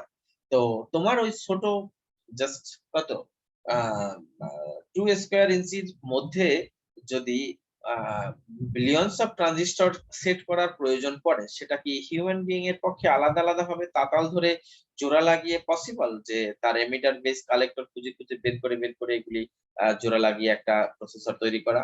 নিশ্চয়ই না। তবে কোশ্চেন হচ্ছে যে স্যার এগুলি কি অটোমেটিক মেশিনে ডিজাইন গুলি করে থাকে? নিশ্চয়ই না। এখানে প্রথমে মানুষ হিউম্যান বিং তাদের ডিজাইনার যারা আছেন, ইঞ্জিনিয়ার যারা আছেন, তারাই অপারেশন গুলি সেট করার জন্য যে কোন প্রসেসর দিয়ে কি কি ধরনের অপারেশন করানো যাবে, কি কি ক্যাপাবিলিটি এর মধ্যে দেওয়া হবে, সেটা তারা প্রথমে রিসার্চ করে তৈরি করে, তারপর এই স্পেশালি ভিএলএসআই বা ইউএলএসআই করার জন্য তারা মেশিনের সাহায্য নিয়ে সেখানে সেট করে থাকে। আদারওয়াইজ হিউম্যান বিং এর পক্ষে এটা পসিবল না যে এত বেশি সংখ্যক ট্রানজিস্টরকে আলাদা আলাদা ভাবে তারা জোড়া লাগিয়ে বা তাদের অ্যারেঞ্জমেন্ট ঠিক করে কাজটা করা। তো এখানে ভিএলএসআই এর কনসেপ্টটা হচ্ছে 100,000 থেকে শুরু করে এখানে মানে 1000 যেটা আছে, মানে এটা কত বলবো, 100 বিলিয়ন মনে হয়, একক দশক শতক, 10 crore 10 crore আমরা যদি মানে বেঙ্গলি কনসেপ্টে ক্রোর বলি, তখন এটা হচ্ছে কত সংখ্যক। আবার এখানে 10 crore থেকে যদি বেশি সংখ্যক চিপকে আমরা একটা ডিভাইসের মধ্যে সেট করতে চাই বা পারি, সেটাকে আল্ট্রা লার্জ স্কেল ইন্টিগ্রেশন বলবো। এখন তোমাদের কাছে কোশ্চেন হতে পারে যে ultra large scale integration, very large scale integration, large scale integration, এটা কি মেশিনের ক্যাপাবিলিটির উপর ডিপেন্ড করে? না, এটা আসলে যারা প্রডিউস করছেন তাদের কনসেপ্ট অনুসারে, যে না আমরা যদি এতগুলি ট্রানজিস্টরকে একটা চিপের মধ্যে সেট করতে পারি, তখন সেটাকে বলছি আমরা এক একটা স্কেল, যে আমরা যদি 3000 পর্যন্ত রাখতে পারি তাহলে সেটা মিডিয়ামের মধ্যে পড়বে, 3001 থেকে শুরু করে এর উপরে যদি ওঠে তখন সেটাকে লার্জ স্কেল বলবো। এইভাবে আসলে রিসার্চাররা মানে স্কেল ডিজাইন করে দিয়েছে। এখন প্রথম দিকে দেখা গেছে যে এই স্কেল ইন্টিগ্রেশনের শুরুর দিকে প্রতি 2 বছরে ট্রানজিস্টরের সংখ্যা দ্বিগুণ হয়ে যেত এবং চিপের সাইজ কমে যেত, পাওয়ার কনজাম্পশন কমে যেত, ক্ষমতা বেড়ে যেত। এইটা নিয়ে গর্ডন মুর নামক একজন ভদ্রলোক, এই অবশ্যই ইন্টেলের কো-ফাউন্ডারও, সে কি করছে যে দেখলো যে না, number of transistor on a chip will be doubled every year, প্রত্যেক বছর এখানে দ্বিগুণ পরিমাণ ট্রানজিস্টরকে ইন্টিগ্রেট করার একটা কৌশল সায়েন্টিস্টরা করে ফেলছে। বাট এই ডাবল হওয়ার ধারাবাহিকতাটা একটু পরিবর্তন এসেছে 70-এর দশকে। 1970-এর দশকে দেখা গেছে যে না, এই ডাবলটা প্রতি 12 মাসে হয় না, এটা প্রতি 18 মাস লাগতে পারে। এটা তার একটা অবজারভেশন টাইপের কনসেপ্ট, এবং সে এটা দেখছে যে না, কস্টটা আমাদের এই ট্রানজিস্টরের পরিমাণ দ্বিগুণ হলেও আমাদের দাম আগে যেরকম ছিল, ডাবল হওয়ার পর দাম সেরকম থাকে। ঠিক আছে, higher picking density means shorter electrical path. এখন কোশ্চেন হচ্ছে, আমি যদি একই পরিমাণ জায়গার মধ্যে দ্বিগুণ মানুষকে ধরার চেষ্টা করি বা বসার জায়গা দিতে চেষ্টা করি, তাহলে মানে বিষয়টা ঘটবে কি, মানুষের সাইজ ছোট হতে হবে। মানুষ আগে যে পরিমাণ জায়গা দখল করতো তার অর্ধেক জায়গা দখল করতে হবে। যদি সেটা না হয়, তাহলে একই জায়গায় আগে যদি 100 মানুষ থাকতো, এখন সেখানে 200 মানুষ কোনোভাবেই রাখা যাবে না, যদি আগের সেই একই ফিজিক্যাল স্ট্রাকচার বিশিষ্ট মানুষ হয়ে থাকে, তাই না? জি স্যার। এখন এই গর্ডন মুরের কনসেপ্টটা ছিল এরকম যে না, এখানে প্রতি বছর এই ডাবল হওয়ার কারণটা ছিল একই জায়গায়, যে তার পাথ মানে যার পা ছিল, কোন এক সময় রিসার্চ ছিল যে ট্রানজিস্টরের পা খাটো কত, যে কত ছোট বিশিষ্ট পা দিলে ট্রানজিস্টরকে কাজে লাগানো যায়, শর্ট সার্কিট না হয়ে যায়। ঠিক আছে, তো smaller size gives increase flexibility. আমরা যে ওই আইসি গুলি দেখি, সে ফর এক্সাম্পল আমরা যে ওই মানে মাইক্রোপ্রসেসরে কাজ করার জন্য যে তোমাদের ল্যাব ওয়ার্ক দিব, সেখানে যে আইসি গুলি থাকবে সেই আইসি গুলি যদি অত হাই কম্প্যাক্ট না থাকতো, তাহলে ওইগুলি দিয়ে তোমার যদি আলাদা আলাদা জোড়া লাগিয়ে কাজ করানো হতো, তাহলে কি তুমি ব্রেডবোর্ডে ওইরকম ট্রানজিস্টর লাগিয়ে লাগিয়ে কাজ করতে পারতে? জীবনে সম্ভব ছিল না। ওই কম্প্যাক্ট আইসিটা লাগাও, তাই তো কানেকশন লুজ হয়ে যায়, পারো হয় না, একজনে ধরে থাকে আর একজনে কানেকশন দেয়, তাও কাজ করে। তো এইটা যদি হয় এরকম, তাহলে তুমি মিলিয়নস অফ ট্রানজিস্টর কিভাবে জোড়া লাগাবে? এই আর কি। এই জন্য স্কেল ইন্টিগ্রেশনটা করা হচ্ছে। Reduce power and cooling requirement, fewer interconnection, increase reliability. যার মানে যদি আমার ইন্টারকানেকশনটা পরিমাণ কমে যায়, কম্প্যাক্ট সিস্টেমের মধ্যে ট্রানজিস্টর গুলো ইন্টারকানেক্টেড থাকে, তাহলে আমার রিলায়েবিলিটিটা বাড়বে, মানে লুজ হয়ে যাওয়া বা মানে অ্যাক্টিভিটি নষ্ট হয়ে যাওয়া এরকম কোনো সুযোগ থাকবে না। এখানে দেখো সিপিইউ ট্রানজিস্টর কাউন্ট এখানে দেখানো হচ্ছে যে 4004 ছিল প্রথম 4 বিটের একটা বিট লেভেল কনসেপ্টের একটা মানে বাণিজ্যিক কম্পিউটার, যেটা ইন্টেল তৈরি করে। তো এরপরে দেখো ট্রানজিস্টরের সংখ্যা এই পাশে দেখা যাচ্ছে যে কি হারে বাড়ছে, 10 এর কারেন্ট আছে কি? আর এই পাশে মানে ইয়ার অনুসারে দেখানো যাচ্ছে যে কি পরিমাণ তাদের ইনক্রিজিং রেটটা। এটা জাস্ট একটা কম্পারেটিভ চার্ট মানে কার্ভ, যেটা দিয়ে বোঝানো হচ্ছে যে 4004 1971 তৈরি হয়েছে। এটা মনে রাখো, প্রথম বিট লেভেল ইন্টেল 4 বিটের মাইক্রোপ্রসেসর আমাদের স্বাধীনতা যুদ্ধের বছর রিলিজ দিয়েছে 1971 সালে। ঠিক আছে, এটা মনে রাখো, সহজে মনে রাখতে পারবো। 4 বিটের প্রথম বাণিজ্যিক মানে ইন্টেল প্রথম কম্পিউটার রিলিজ করে 4 বিটের। এরপরে 8086 আসে এই 1978 এর দিকে, সম্ভবত না 6 এর দিকে, মনে নাই, দেখবো আমরা পরে। এই কাপটা দেখে আমরা বুঝতে পারবো যে ইয়ার ওয়াইজ কিভাবে ট্রানজিস্টরের পরিমাণ পার চিপে বৃদ্ধি পাচ্ছে। এখন এখান থেকে আমাদের এই সিরিজ শব্দটার সাথে আমরা একটা জিনিস খেয়াল করবো। কিছুদিন মানে প্রথম ক্লাসে আমি বলছিলাম ফ্যামিলির কনসেপ্ট। এই সিরিজ মানে ফ্যামিলি। যেরকম Intel core i3 series, core i3 সিরিজের মধ্যে রয়েছে core i3 family 1, generation 1, generation 2, generation 3, এগুলি হচ্ছে সিরিজ। তো এটা IBM 1964 এ 360 সিরিজটা রিলিজ করে থাকে। ঠিক আছে, এটা 7000 সিরিজের রিপ্লেস করে আর কি এই 360 সিরিজ। এইখানে ফ্যামিলি কনসেপ্টটা আসে, জাস্ট কম্পিউটারের ফ্যামিলি। যে কম্পিউটারের ফ্যামিলির প্রপার্টিজ গুলি কি থাকে এটা একটু মাথায় রেখো। Similar or identical instruction set, এই ফ্যামিলির ক্ষেত্রে আমি তোমাদেরকে আগেই বলছিলাম যে ফ্যামিলির প্রথম বংশধর যিনি যা করতে পারবেন, লাস্ট বংশধরও ঠিক একই ধরনের কাজ করার যোগ্যতা তার থাকতে হবে। পার্থক্য শুধু এইটাই, ফ্যামিলির শুরুর দিকের বংশধর সে যতটা মানে বেগ পেয়ে কাজটা করবে, সর্বশেষ বংশধর অত বেগ পেয়ে কাজটা করবে না। তার পক্ষে এটা ইজিয়ার হবে, কারণ সে তার মেমোরি বলো, তার পরিবেশ বলো, সব মিলিয়ে দিলে সে একটু advance. Similar or identical operating system থাকবে, এদের আইডেন্টিক্যাল অপারেটিং সিস্টেম থাকবে। দ্যাট মিন্স আমি যদি কোর i3 জেনারেশন 1 এ উইন্ডোজ 10 দিতে পারি, তাহলে কোর i3 জেনারেশন 10 এ উইন্ডোজ 10 দেওয়ার যোগ্যতা থাকবে। পার্থক্য হবে ওটার স্পিড, এটার স্পিড। ফ্যামিলির আপগ্রেড ভার্সনে স্পিড বাড়বে। ঠিক আছে, ফ্যামিলির আপগ্রেড ভার্সনের number of input output port, that means আমি ফ্যামিলির শুরুর দিকে যে যতগুলি ইনপুট আউটপুট পোর্ট থেকে মানে যতগুলি ইনপুট আউটপুটকে আমি অ্যাড্রেস করতে পারতাম, তার থেকে এখানে বেশি সংখ্যক ইনপুট আউটপুটকে অ্যাড্রেস করতে পারবো। তোমার কাছে এখন কোশ্চেন হতে পারে যে স্যার আমি যে কম্পিউটারগুলি কিনি তাতে যে ইউএসবি পোর্ট আছে, কোর i3 জেনারেশন 1 এ 2টা ইউএসবি পোর্ট আছে, কোর i3 জেনারেশন 10 এও ইউএসবি পোর্ট আছে 2টা, এই ব্যাখ্যা এখানে চলবে না, কিন্তু এই ব্যাখ্যা এখানে অ্যাপ্রোপ্রিয়েট না। এই তোমরা কি বুঝতে পারছো? হ্যালো, জি স্যার। জি স্যার। ঘুমায় পড়ছো? না না স্যার, স্যার। এই ঘুমায় পড়লে বলো যে স্যার এখন ঘুম পাচ্ছে, কিছুক্ষণ ঘুমিয়ে নেই, তারপর আপনার এই মানে হাওয়ার ক্লাসটা বুঝবো। হ্যালো, জি স্যার, আমরা শুনতে পাচ্ছি। তোমরা শুনতে পাচ্ছো, কিন্তু শোনার পরে তো একটা জিনিস তোমাদেরকে পার্টিসিপেট করতে হবে, মানে এনজয় করতে হবে। যদি না বোঝো, যদি মজা না পাও, তাহলে তো আসলে এটা অবশ্য মজার কোর্স না। মজার কোর্স হলে তো মজা পেতাই। আমরা এখানে ফ্যামিলি কনসেপ্টটা কি বোঝার চেষ্টা করছিলাম। তাহলে আমি যদি তোমাদেরকে যে ব্যাখ্যাটা দিলাম যে তুমি কোর i3 জেনারেশন 1 একটা কম্পিউটার কিনলা, তার 2টা ইউএসবি পোর্ট রয়েছে, আর যা যা রয়েছে কোর i3 তোমার বন্ধু জেনারেশন 10 কিনলো, তারও ঠিক একই ধরনের পোর্ট রয়েছে, তখন এই লাইনটার ব্যাখ্যাটা কি তোমার কাছে ঠিক থাকবে? না স্যার।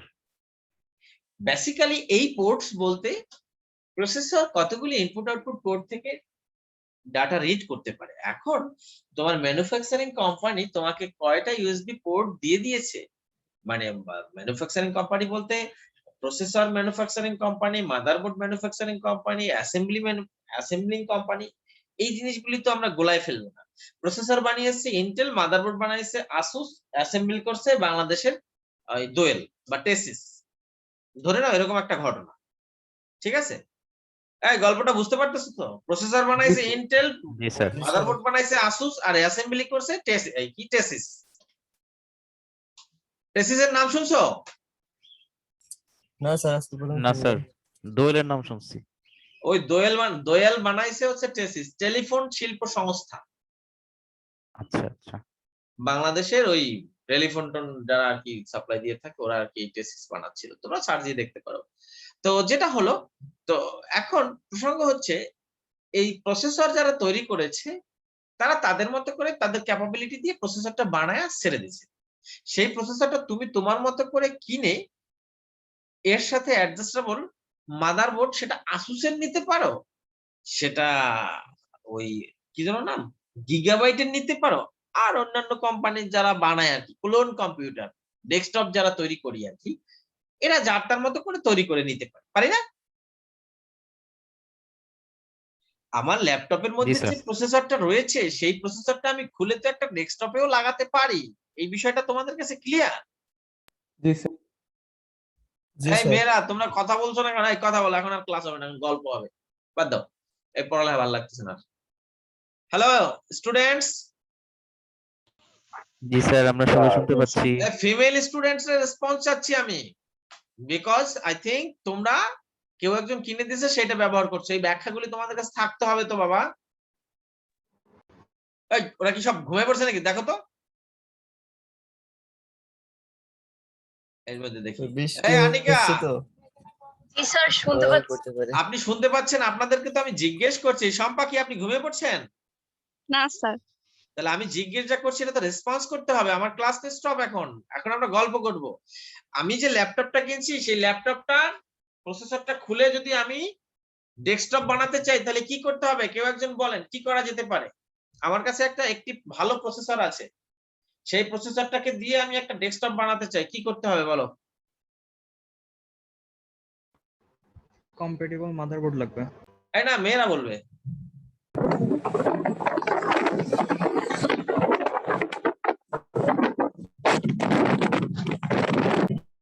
হ্যালো আনিকা বলো।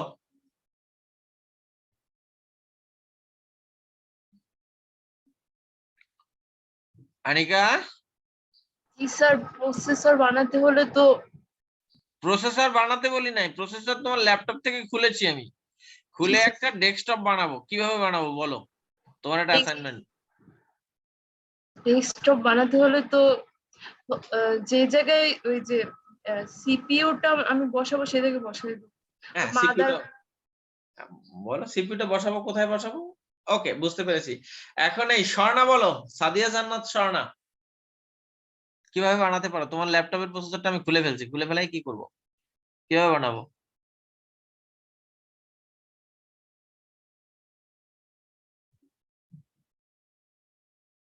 মৌ বলো তো। মাদারবোর্ডের উপর বসাবো তো স্যার, হ্যাঁ, মাদারবোর্ডের জায়গায় মাদারবোর্ডের সিপিইউ। উপর তো ডেফিনেটলি বসাবো। এখন এটা একটু সাজিয়ে গুছিয়ে বলতে হবে যে আমার প্রসেসরটাকে আমি ডেস্কটপ থেকে খুললাম, খোলার পর আমাকে দেখতে হবে, যেহেতু আমি ক্লোন কম্পিউটার তৈরি করার চেষ্টা করব, তো বাজারে যে সমস্ত মাদারবোর্ড প্রস্তুতকারী কোম্পানি রয়েছে তারা যে মাদারবোর্ড গুলি মার্কেটে রিলিজ দিয়েছে সেটা আমার প্রসেসরের সাথে অ্যাডজাস্টেবল একটা মাদারবোর্ডকে খুঁজে নিতে হবে।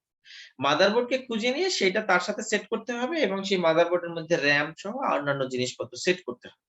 এখন সেই অ্যাডজাস্টেবল মাদারবোর্ডের মধ্যে কিছু পোর্ট সেট করা আছে। পোর্ট বলতে সেই মাদারবোর্ডের মধ্যে ইউএসবি পোর্ট আছে, সাউন্ড পোর্ট আছে, ভিজিএ পোর্ট আছে, এইচডিএমআই পোর্ট আছে, এই পোর্টগুলি সব দেয়া আছে।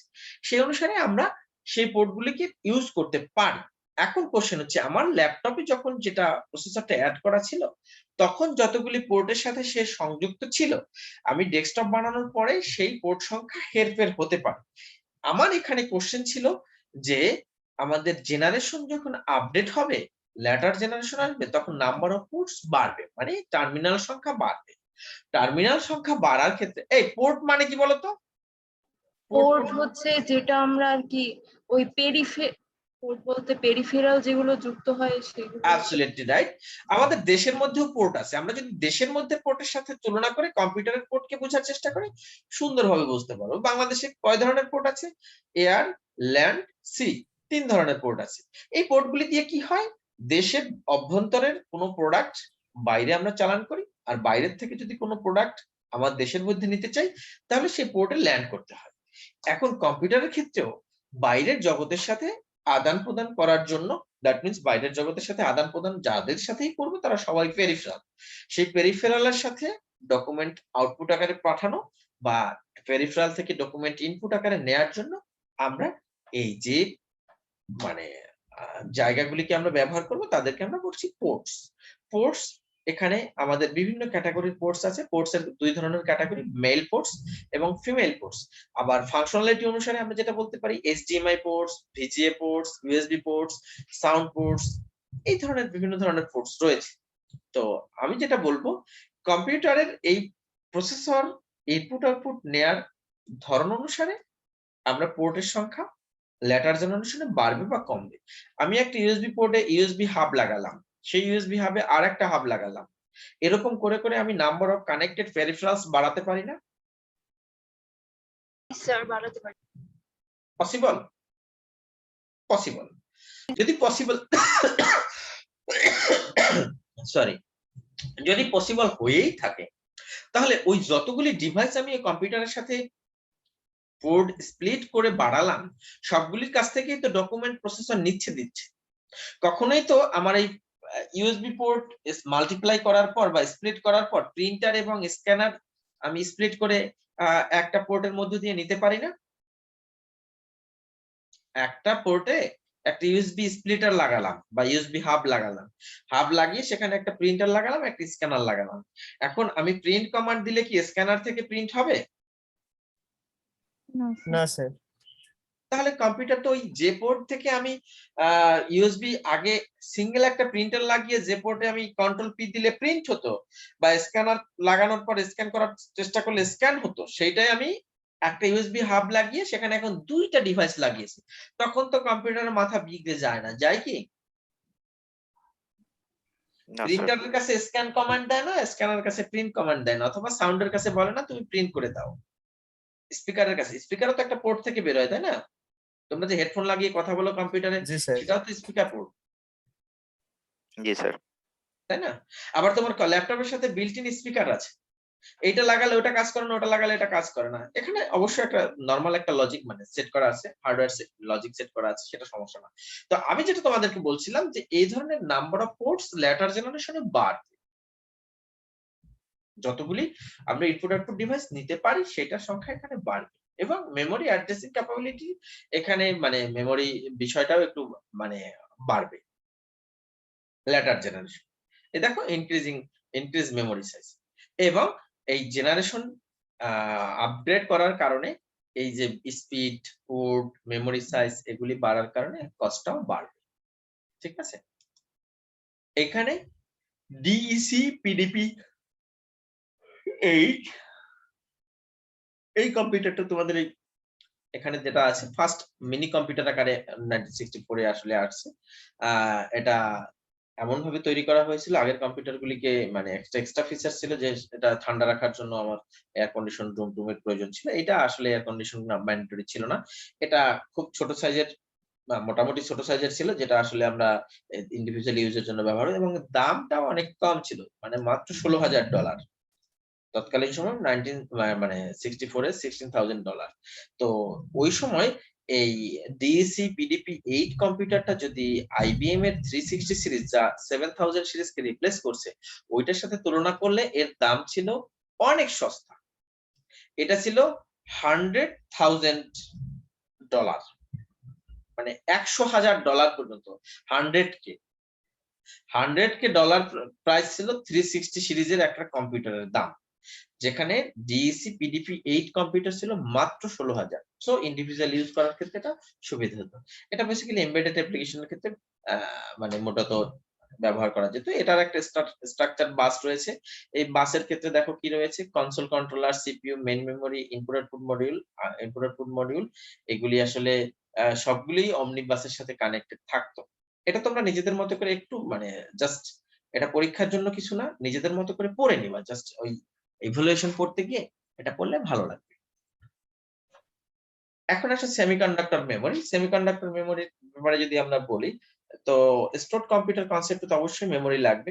তো মেমোরি যেটা রয়েছে 1950 থেকে 1960 এর মধ্যে প্রথম দিকে তারা এই ফেরোম্যাগনেটিক টাইপের ম্যাটেরিয়ালস দিয়ে যেখানে 1 ইঞ্চি 16 ভাগের 1 ভাগ জায়গা নিয়ে মূলত একটা কোর তৈরি করতো, যে কোর মানে যে প্রক্রিয়ায় ম্যাগনেটাইজ হতো, যদি ম্যাগনেটাইজ হতো তাহলে আমরা বলছি সেখানে 1, আর যদি অন্য প্রক্রিয়া ম্যাগনেটাইজ হতো তাহলে সেটাকে বলছি আমরা 0। তো এই রিভার্স এবং ফরওয়ার্ড, এই দুইটা শব্দ যদি আমরা রিভার্স কারেন্ট আর ফরওয়ার্ড বায়াসিং, রিভার্স বায়াসিং আর ফরওয়ার্ড বায়াসিং ট্রানজিস্টরের ক্ষেত্রে যেরকম ব্যবহার করতাম, ঠিক এখানেও কনসেপ্ট এরকম ভাবে যদি আমরা চিন্তা করি যে এই একটা ফেরোম্যাগনেটিক রিং যে প্রক্রিয়ায় ম্যাগনেটাইজ হতো তার বিপরীত প্রক্রিয়াকে ডিম্যাগনেটাইজ যদি বলি, তাহলে ম্যাগনেটাইজেশনটাকে বলবো আমরা 1 আর ডিম্যাগনেটাইজটাকে বলবো আমরা 0। এখানে প্রক্রিয়া দুইটাই আর কি রিভার্স ম্যাগনেটাইজ বলা হয়। Act of reading data erase core, এটা ডিস্ট্রাকটিভ। মানে যদি আমরা ডাটা রিড করি অথবা ডাটা রাইট করি, এটা আসলে অনেক কমপ্লেক্স এবং কাম্বারসাম ছিল। এটা ডাটা রেজিস্টার করার জন্য এডিশনাল সার্কিট দরকার ছিল, যেখানে এক একটা রিং এক একটা বিটকে স্টোর করতো।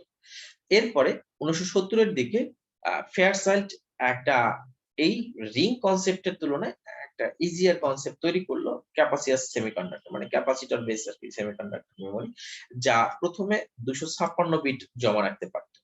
ঠিক আছে, যা প্রথমে 256 বিট জমা রাখতে পারতো। এটা নন ডিস্ট্রাকটিভ এবং এই রিং এর থেকে অনেক দ্রুত এটার থেকে ডাটা রিড করা যেত।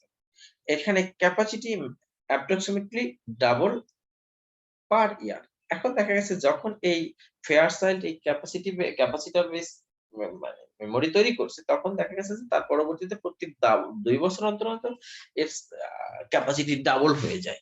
তো তোমাদের কাছে বললে এখন হাস্যকর মনে হবে, আমার স্যার যিনি আমাকে মানে আমাদের পিএইচডি তে প্রথম এসেছিলেন, সে যে হার্ড ডিস্কটা ব্যবহার করছিলেন তার সাইজ ছিল 8 মেগাবাইট। ঠিক আছে, তো 8 মেগাবাইট একটা হার্ড ডিস্ক তৎকালীন সময় 19 কত, স্যার তখন করছিলেন 98 এ সম্ভবত, তখন সে অনেক দাম। ঠিক আছে, আর আমি আমার স্টুডেন্ট লাইফে একটা হার্ড ডিস্ক যেটা আমি ব্যবহার করতাম 2005-6 সালে, সেটা ছিল 40 জিবি। আর এখন তোমাদের কাছে 40 জিবি হার্ড ডিস্কের কথা হাস্যকর মনে হয়, কারণ এখন একটা পেন ড্রাইভই পাওয়া যায় 64 অ্যাভেলেবেল, তার উপরেও আছে। তো এটা আসলে হাস্যকর। তো প্রথম দিকে ছিল এটা আরো বেশি কমপ্লেক্স, যেখানে এক একটা বিটকে তারা ম্যানিপুলেট করার জন্য বেশ কসরত করতে হতো। পরে ফেয়ারচাইল্ড যখন ক্যাপাসিটর বেস জিনিসপত্র তৈরি করে ফেলেছে, তখন এটা খুব দ্রুত ইভলিউট করেছে। দেখো 1970 তে যেখানে 11 ধরনের মেমোরি পাওয়া গেছে, মানে 11টা জেনারেশন আর কি মেমোরি তখন বলা হতো। 1 কিলোবাইট, 4 কিলোবাইট, 16 কিলোবাইট, 64, 256, 1 মেগাবাইট, মানে 4, তারপরে 8, 16 এরকম করে করে টোটাল 11 ক্যাটাগরির মেমোরি তখন প্রডিউস করা হয়েছে। তো এরপরে আসো এই সেমিকন্ডাক্টর মেমোরির পরে এরপরে আসি আমরা বিট লেভেলের কনসেপ্ট, যেহেতু মাইক্রো ইলেকট্রনিক্স এর মধ্যে ঢুকে গেছি। এখন আসি আমরা ফার্স্ট মাইক্রোপ্রসেসর, যা মাইক্রোপ্রসেসর নামে পরিচিত। এর আগে মাইক্রোপ্রসেসরের কনসেপ্ট ছিল না, তখন একত্রে একটি প্যাকেজ কম্পিউটার আর কি চিন্তা করা হতো যে সেখানে কি কি করবে বা না করবে। এরপরে যখন ইন্টেল 1971 সালে 4004 বিটের একটা মাইক্রোপ্রসেসর তৈরি করলো, তাহলে এখানে সব সিপিইউ কম্পোনেন্টের সমস্ত কম্পোনেন্ট গুলো একটা সিঙ্গেল চিপের মধ্যে এরা সেট করে দিল, এবং এর একটা ক্লক পালস সেট করে দিল, পালস জেনারেটর মাইক্রোপ্রসেসরের কাজ করার যে হার্টস লেভেলের যোগ্যতা, সেটা হচ্ছে 108 কিলোহার্টজ। তারপরে এখানে টোটাল ট্রানজিস্টর ছিল 2300, আর মেমোরির ক্যাপাসিটি ছিল 640 বাইটস। এটা ছিল প্রথম কম্পিউটার। জাস্ট এটা তোমরা এই জিনিসটা খুব ভালো করে মনে রাখবা যে 4004 4 বিটের একটা মাইক্রোপ্রসেসর যেটা ইন্টেল 1971 এ তৈরি করেছে, তার প্রপার্টিস কি কি আছে। এরপরে 1972 তে ইন্টেল আবার 8008 যাও একই 108 কিলোহার্টজ ক্যাপাবিলিটি সম্পন্ন ছিল। এটা 8 বিটের, প্রথমটা ছিল 4 বিটের আর এটা ছিল 8 বিটের। আচ্ছা, এই বিট শব্দটা দিয়ে আমরা কি বুঝতে চাইবো? এই প্রসেসরের ক্ষেত্রে বিট কনসেপ্টটা কাকে বলবো বলো তো? কালকে না তার আগের দিন আমি বলছিলাম, কেউ একজন বলো প্রসেসরের রেসপেক্টে বিটের কথাটা কি হিসাবে যায়? স্যার সে একসাথে কতগুলি বিট নিয়ে কাজ করতে পারে? হ্যাঁ, একসাথে যতগুলি বিটের ইনস্ট্রাকশন সে রিসিভ করতে পারবে বা অপারেট করতে পারবে, এবং তার ইনস্ট্রাকশন সাইজটা ওই কতগুলি বিটের হতে হবে, এবং তার প্রডিউসড মেমোরি বা রেজাল্ট যাই হোক না কেন তার স্ট্যান্ডার্ড সাইজ হচ্ছে অত বিটের। যদি আমরা এন বিটের একটা প্রসেসরের কথা চিন্তা করি, তাহলে তার অ্যাসোসিয়েট সমস্ত ইনস্ট্রাকশন রেজিস্টার এভরিথিং হবে এন বিটের। 8 বিটের প্রসেসরের ক্ষেত্রে কি হবে? তার অ্যাসোসিয়েট রেজিস্টার গুলি যা আছে প্রসেসরের ভিতরগত এবং তার ইনস্ট্রাকশন লেন্থ সেটা 8 বিটের হবে। আমরা মাইক্রোপ্রসেসরে যেটা আমরা দেখেছিলাম 8086 এর ক্ষেত্রে 16 বিট একটা ইনস্ট্রাকশনের লেন্থ 16 বিট কিভাবে তৈরি করা হয়, যার মানে বিষয়টা দাঁড়াচ্ছে যে 16 বিটের একটা প্রসেসরের ক্ষেত্রে সমস্ত ইনস্ট্রাকশন গুলি হবে 16 বিট লেন্থ বিশিষ্ট। ঠিক আছে, তো এখন 1972 তে 8008 এর প্রপার্টিজ গুলি কি রয়েছে? 8 বিটের একটা প্রসেসর, এটা নির্দিষ্ট একটা স্পেসিফিক অ্যাপ্লিকেশনের জন্য এটা তৈরি করা হয়েছে এবং এর নাম্বার অফ ট্রানজিস্টরটা আগের তুলনায় বেড়েছে, এটা হচ্ছে 3500। আর এটার মেমোরি ক্যাপাবিলিটি হচ্ছে আগে ছিল মাত্র 640 বাইটস, এখন এটা হচ্ছে 16 কিলোবাইট। এরপরে 1974 এ 8080 এইটা একটা অন্য ভার্সনের কম্পিউটার, এটাও 80 সিরিজের। তো সেখানে এখানে 2 মেগাহার্টজ এর আছে। এটা প্রথম জেনারেল পারপাস মাইক্রোপ্রসেসর। এতক্ষণ ছিল একটা তারা মাইক্রোপ্রসেসর রিলিজ করেছে but not general purpose, specific অ্যাপ্লিকেশনের জন্য। প্রথমটা ছিল তো জাস্ট এক্সপেরিমেন্টাল মাইক্রোপ্রসেসর। তো 808008 এর পরে যে ফার্স্ট জেনারেল পারপাস মাইক্রোপ্রসেসর কোনটা? 8080। এটার মানে ক্লক পালস ছিল 2 মেগাহার্টজ এবং এখানে ট্রানজিস্টর ছিল 6000, মেমোরি সাইজ ছিল 64 কিলোবাইট। জাস্ট এই ইভ্যালুয়েশনটা দেখো। এরপরে আসে 8080 এর পরেই 8086। এখন ওই 70 সালের দিকে যে সমস্ত প্রসেসর গুলি বাজারে রিলিজ হয়েছে বা এই দশকে আর কি, 70 সাল না তো দশকে 1970 ডিকেডস মানে যা রিলিজ হয়েছে তার মেজর প্রপার্টিজ গুলি এখানে দেয়া হয়েছে। 4004 কত তারিখ, তারিখটাও কিন্তু এখানে মোটামুটি দেয়া আছে। এটা একটা ভাইটাল জিনিস, এটা একটু মনে রাখার চেষ্টা করো, তোমাদেরকে মুখস্থ করার কথা বলছি না। হ্যাঁ রাকিব কি বলো? স্যার বিদ্যুৎ নেই তো, আর চার্জও শেষ প্রায়, আর আসরের নামাজের সময় চলে যাচ্ছে, যদি ওকে ওকে আজকের ঠিক মধ্যে আছে শেষ ঠিক করি। আছে, তাহলে আমি তোমাদেরকে অল্পের মধ্যে 5 মিনিটের মধ্যে, তুমি রাকিব তুমি আরেকজনকে অ্যাসাইন করে দাও, তোমার অ্যাটেন্ডেন্স দিয়ে দিবে। তো আজকে আমি এই চ্যাপ্টারটা শেষ করে দিতে চাচ্ছিলাম। তো এখন যেটা হলো, এইখানে আমরা অনেক গল্প করে মানে টাইম কিল করে ফেলেছিলাম। তো এখানে আর কিছুই না, এখান থেকে তোমরা 80 দশকের যে প্রসেসর গুলি রিলিজ হয়েছে এটা একটু তোমরা দেখবা, এটা তোমাদের প্রয়োজন। এরপরে কিভাবে আমরা 90 এর দশকের প্রসেসর গুলি আমরা দেখবো, আর এই বইয়ের মধ্যে যে রিসেন্ট প্রসেসর গুলি আছে সেগুলি পেন্টিয়াম 4 পর্যন্ত রয়েছে। এরপরে যে আপডেট ভার্সন গুলি রয়েছে সেইটা তোমরা অনলাইন থেকে স্টাডি করে বের করে নিবা, ঠিক আছে? যে এরপরে আসে ডুয়াল কোর থেকে শুরু করে বাকি যে কোর গুলি রয়েছে সেগুলি আমি পরবর্তীতে তোমরা একটু স্টাডি করার পরে আমি তোমাদেরকে এটা হোমওয়ার্ক হিসাবে দিয়ে দেবো, সেটা নেক্সট ক্লাসগুলিতে আমি দিব। তাহলে আমি তোমাদেরকে কি বললাম, তোমরা যখন ইভালুয়েশন গুলি পড়বা জাস্ট কম্পিউটারের শুরু থেকে এই বর্তমান পর্যন্ত, তার জন্য এই চার্টগুলি তোমাদেরকে খুব উপকার দিবে, এটা তুমি দেখলে সুবিধা হবে।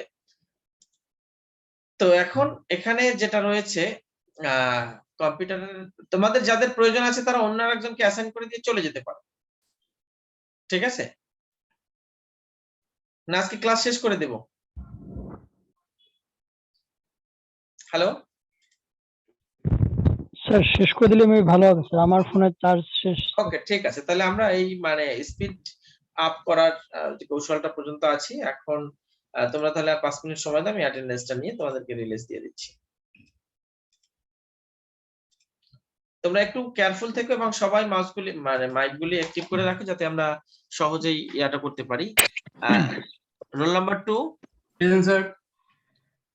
roll number 3, 4, 4, 8. এই রাকিব কি Yes, sir. রাকিব হাত জায়গায় ছিল না? হ্যাঁ স্যার, আমি রবিউল ইসলাম স্যার, আমি জায়গাইছিলাম।